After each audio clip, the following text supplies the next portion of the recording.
¿Cómo estás, maestro? Buenos días al auditorio. ¿Qué galería tienes ahí? Qué barbaridad. Sí, vamos a aclarar una cuestión. Como todo mundo sabe, en este momento ya todo mundo entiende que tenemos gobiernos del PRIAN, que el PRI y el PAN pues son más o menos lo mismo. Lo que vamos a tratar de aclarar en esta ocasión es por qué. Es decir, por qué dos partidos aparentemente tan disímbolos son o han venido haciendo lo mismo desde que tomaron el poder en 1983, diciembre del 82 para ser más precisos, cuando, como vemos aquí en la segunda imagen, se presenta la famosa crisis de la deuda de México, que en realidad, quiero enfatizarlo, era una crisis general de la deuda de todas, o la mayoría al menos de las naciones del llamado tercer mundo en aquel tiempo. A nosotros nos hicieron creer que era una deuda nada más de nosotros, que López Portillo se había robado la lana y había comprado la Colina del Perro y todos esos cuentos, ¿verdad? Entonces, en realidad estábamos frente a una crisis general de la deuda. En ese momento empieza pues esta sucesión de gobiernos del PRIAN, ¿verdad? Que empieza con Miguel de la Madrid. En ese momento se decide por el plan Brady, ¿verdad? Que es el plan que hizo crecer las deudas, multiplicarlas mediante un truco sencillo. No puedes pagar, manito, así que te voy a mandar la deuda a 20 años, a 30 años, pero a cambio de eso tú me vas a dar las de estas, ¿no? Porque vas a tener que entregar todo lo que tengas de propiedad de la nación, de bienes nacionales, para poder cubrir esa deuda por la vía de las privatizaciones. Y además me las vas a vender baratas, ¿verdad? Y el plan Brady, insisto, como se ve aquí en la siguiente imagen, no fue solamente de México en el periodo de la entrada de Miguel de la Madrid, cuando viene Brady. Nicholas Brady era el señor que dirigía el Tesoro norteamericano, viene, supuestamente le diseña un plan a México para que pague su deuda de esa manera, ¿verdad? A largo plazo y entregando los bienes nacionales, el proceso de privatizaciones. Pero, como podemos ver en la siguiente imagen, los planes Brady se dieron por todos lados. En Argentina también implementó su plan Brady. Ahí está Menem. Ahí está Carlos Menem, ¿verdad? Este es Brady. Y bueno, pues allá también hicieron un plan para pagar una deuda que no podían pagar. Era una crisis general de la deuda que, insisto, a nosotros nos hicieron creer que era nada más problema de México y del malvado de López Portillo que se había llevado la lana. Aquí en la siguiente imagen vemos pues cómo empieza ya el proceso de someter a México a los dictados del plan Brady. La primera cuestión fue la entrada de México al GATT y la pérdida de la soberanía en materia de planeación económica, sobre todo en la protección al campo. Con el GATT, a la entrada al GATT se firma que México ya va a empezar a dejar de proteger su producción de alimentos, que era lo crucial, lo básico, ¿verdad? Donde se pierde, si no tienes comida, pues no tienes soberanía, no tienes autonomía de ningún tipo.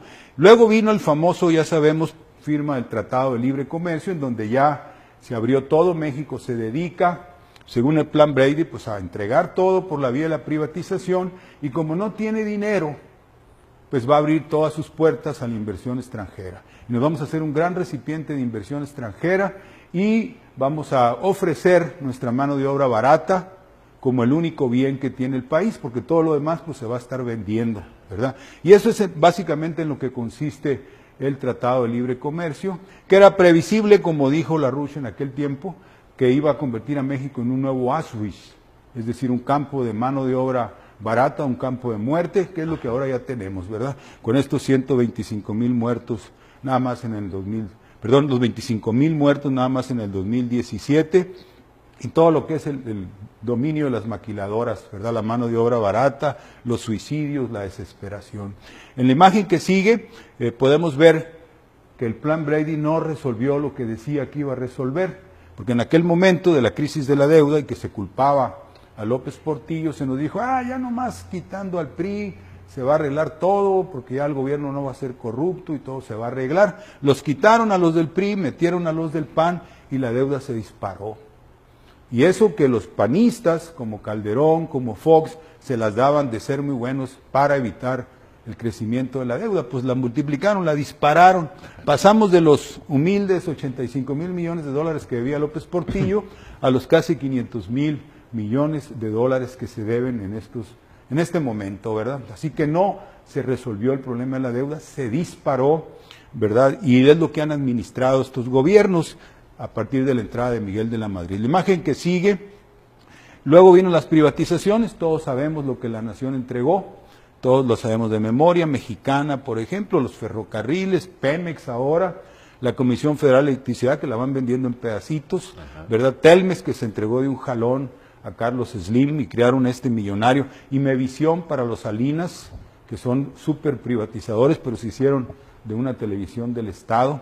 La que sigue, y aquí están los nombres de los más famosos privatizadores o beneficiarios, en este caso de Carlos Salinas, que fue el que les entregó todos estos bienes, algunos de aquí de Monterrey, por supuesto, que se han hecho pues la gran plutocracia del país y del mundo, ¿verdad? Porque algunos de ellos son primeros lugares de millonarios en el mundo con los bienes nacionales. Así que en todo eso, vuelvo a poner la imagen de los presidentes, si no me equivoco, en todo este periodo se fue fraguando todo lo que estamos describiendo, ¿verdad?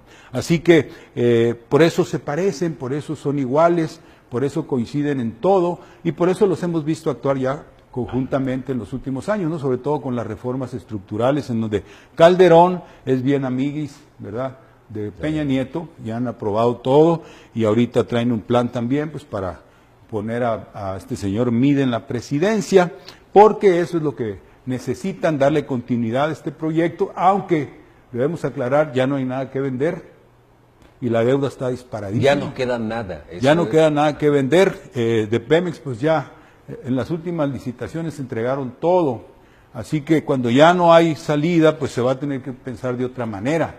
Quizá, ¿verdad?, ser como hizo Juárez, que en un momento dado dijo, 1862, la nación, ya no queda nada de la nación, si sigo pagando la deuda voy a perder hasta la propia existencia de la nación mexicana, así que suspendo el pago de la deuda, que fue lo que Juárez hizo 2 veces. ¿Verdad? Hay que traer a la memoria aquella moratoria que Juárez decretó, porque ahorita aquí en el proceso electoral todo el mundo se hace el oxiso, como que la deuda no existe, como que no hay problema, que todo es cuestión de ajustar el gasto y la corrupción y todo eso, pero la deuda pues es el elefante que está en la sala y nadie quiere mencionar, pero va a volver a expresarse de manera brutal, ¿verdad? Y ahí es donde vamos a tener que tomar grandes decisiones. Así que por esa razón el PRI y el PAN son lo mismo, ejecutores de un mismo proyecto que empezó en el 83 como un plan para pagar la deuda, pero la deuda se quintuplicó. Sabe que revisando la hemeroteca del Porvenir, 1980, recibía López Portillo el honoris causa en Francia y ahí hacía declaraciones contra la amenaza de las transnacionales. Es decir, Sí. todavía se conservaba ese asunto de la soberanía de México, de la economía mixta, del no envilecimiento del mercado, Sí. y de una serie de cosas. Dijo una cosa también muy importante en la ONU, en su último discurso, ya como faltando pocos meses. Dijo, si continuamos por este camino económico, el liberalismo, vamos a una edad oscura sin posibilidades de renacimiento. O sea, tenía una claridad de lo que iba a pasar y ahora ya estamos aquí en México en una edad oscura, súper oscura. Bien. Maestro Benjamín Castro, gracias. Muchas gracias por su colaboración. Hasta luego. Gracias.